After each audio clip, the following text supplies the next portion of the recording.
आज के इस वीडियो में हम रेसिप्रोकल अपॉर्शनमेंट रिपीटेड मेथड से एक प्रॉब्लम को सॉल्व करेंगे। सबसे पहले अगर रेसिप्रोकल अपॉर्शनमेंट मेथड की बात की जाए तो एक ऐसा तरीकाकार है जिसमें जो म्यूचुअली इंटरडिपेंडेंट सर्विस डिपार्टमेंट्स होते हैं, मतलब जो सर्विस डिपार्टमेंट एक दूसरे के ऊपर डिपेंड कर रहे होते हैं, वो एक दूसरे से कॉस्ट रिसीव भी करते हैं और कॉस्ट एक दूसरे को ट्रांसफ़र भी करते हैं।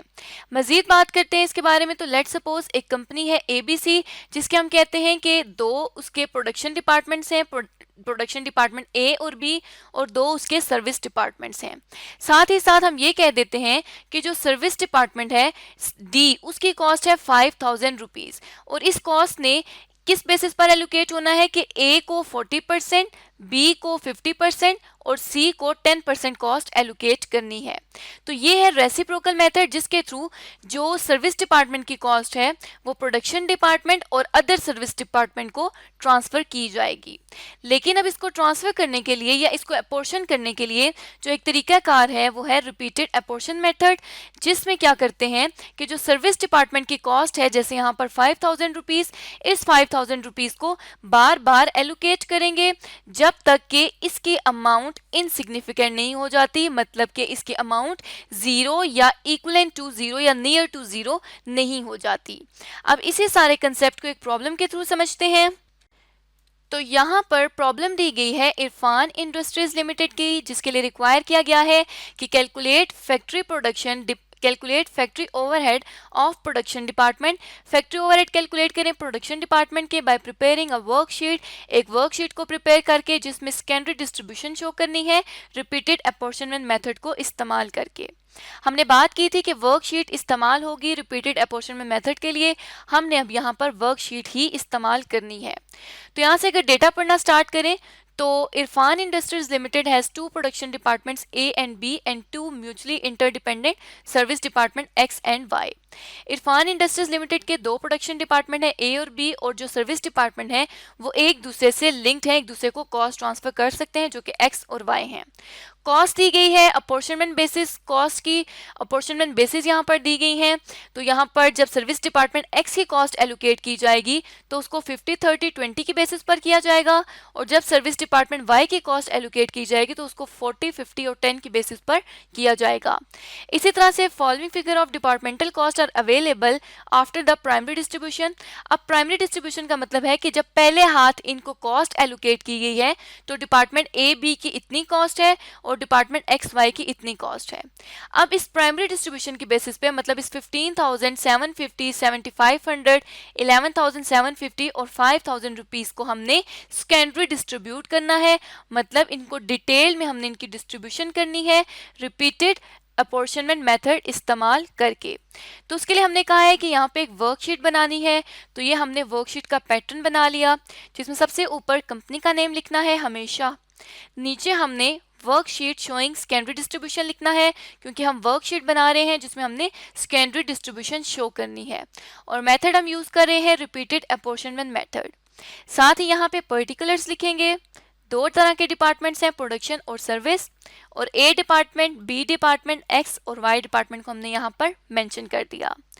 अब कॉस्ट हमने कौन सी एलोकेट करनी है, यहाँ पर प्राइमरी डिस्ट्रीब्यूशन वाली कॉस्ट एलोकेट करनी है, तो हम यहाँ पर क्या कर देंगे कि इस जगह पर हम इसको मेंशन कर देंगे।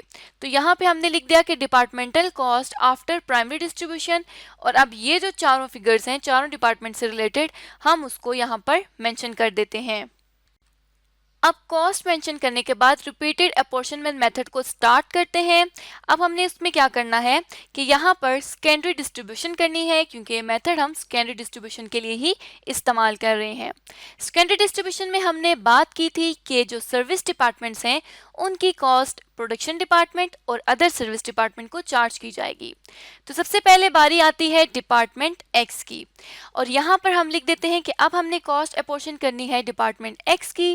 डिपार्टमेंट एक्स की कॉस्ट है 11,750 रुपीज़, मतलब यहाँ से 11,750 रुपीज़ को हम माइनस करेंगे और तब ही बाकी डिपार्टमेंट्स को इसकी कॉस्ट चार्ज करेंगे।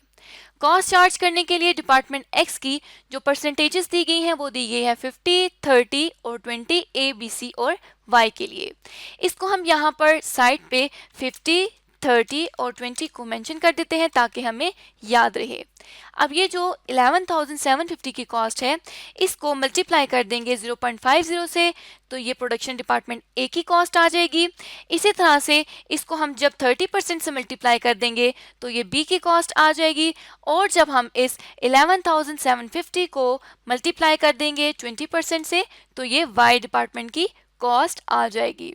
और x की क्योंकि अपनी कॉस्ट है तो x की कॉस्ट को हम एलिमिनेट कर देंगे। अब यहाँ पर हमने क्या करना है कि यहाँ हम आउटर कॉलम में एक और काम कर लेते हैं कि ये जो x की कॉस्ट है वो देख सकते हैं कि एक तरफ प्लस और नेगेटिव है, तो मतलब x की कॉस्ट अब 0 हो चुकी है, लेकिन y की कॉस्ट में 5,000 भी आ रहा है और 2,350 रुपये भी आ रहे हैं। तो मतलब अब हमने जो y की कॉस्ट एलोकेट करनी है वो 5,000 नहीं बल्कि 7,350 को एलोकेट करना है, क्योंकि डिपार्टमेंट y में एक x की भी नई कॉस्ट आई है और इस मेथड के थ्रू हमने ट्रांसफ़र और रिसीव करनी है कॉस्ट, तो इसलिए हम इस कॉस्ट को भी अपॉर्शनमेंट का पार्ट बनाएंगे।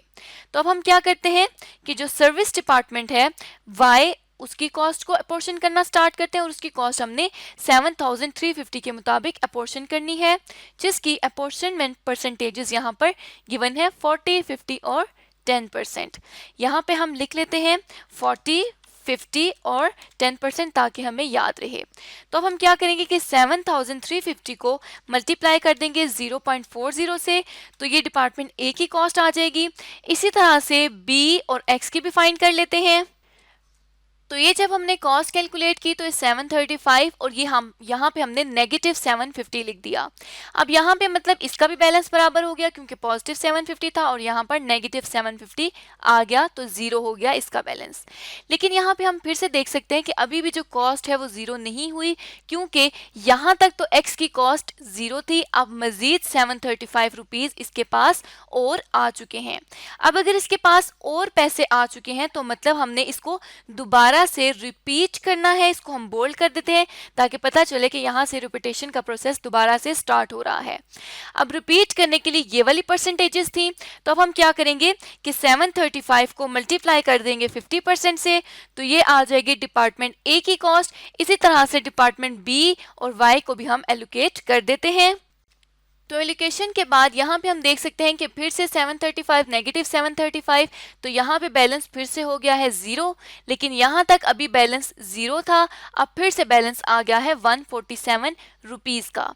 तो यहाँ पे अब हम क्या करेंगे कि अगेन इसको हम रिपीट करेंगे क्योंकि हम रेपिटेशन मेथड पर हैं। तो अब सर्विस डिपार्टमेंट वाई को रिपीट करने के लिए भी हमने इसको बोल्ड कर दिया।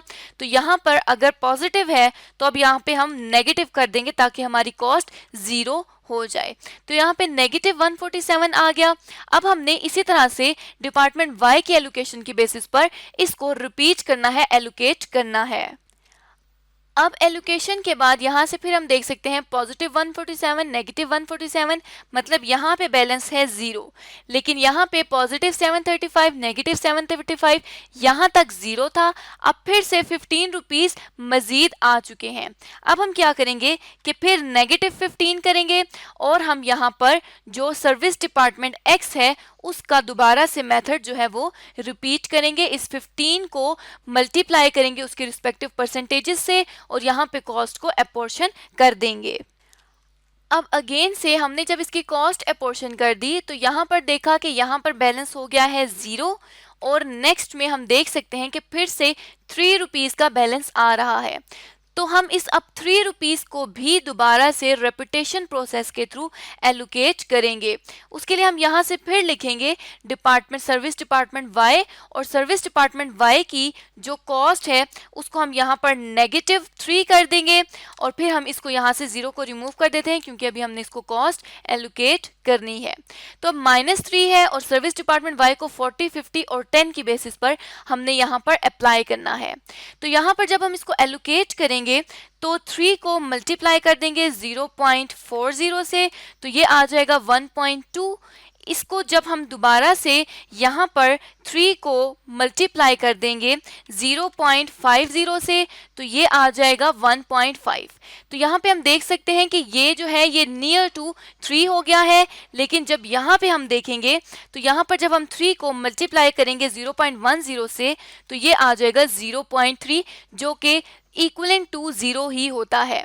तो यहाँ पे हम इस तरह कर सकते हैं कि ये जो 1.2 है इसको राउंड ऑफ करके 2 बना दें, और ये जो 1 है 1.2 है, सॉरी यहाँ पर 1.5 था उसको हमने 2 कर दिया, और यहाँ पर 1.2 है तो इसको हम राउंड ऑफ करके 1 कर देंगे, तो हमारे पास ये जो 3 है वो कंप्लीट हो जाएगा और इसको हम 0 कर देंगे।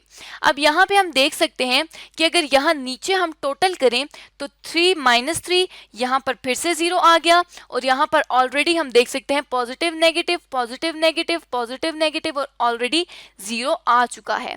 तो यहाँ पे भी हम 0 को लिख देंगे, और यहाँ पे अब हम क्या करेंगे कि यहाँ पर हम लास्ट में इस कॉस्ट को टोटल कर लेंगे।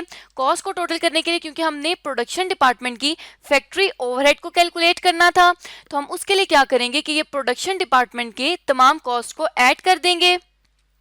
तो ऐड करने के बाद प्रोडक्शन डिपार्टमेंट ए की कॉस्ट आ गई 25,000 और प्रोडक्शन डिपार्टमेंट बी की कॉस्ट आ गई 15,000, और सर्विस डिपार्टमेंट की कॉस्ट को हमने देखा कि वो हमारे पास 0 और 0 हो गई है। और रिपीटेड अपोर्शनमेंट मेथड के थ्रू हमने यही करना था कि सर्विस डिपार्टमेंट की कॉस्ट को तब तक अपोर्शन करना था जब तक कि वो एक इनसिग्निफिकेंट अमाउंट ना दे दे, और हमने यहाँ पर देखा कि हमें इधर जो सर्विस डिपार्टमेंट है उन्होंने इनसिग्निफिकेंट अमाउंट दे दी है।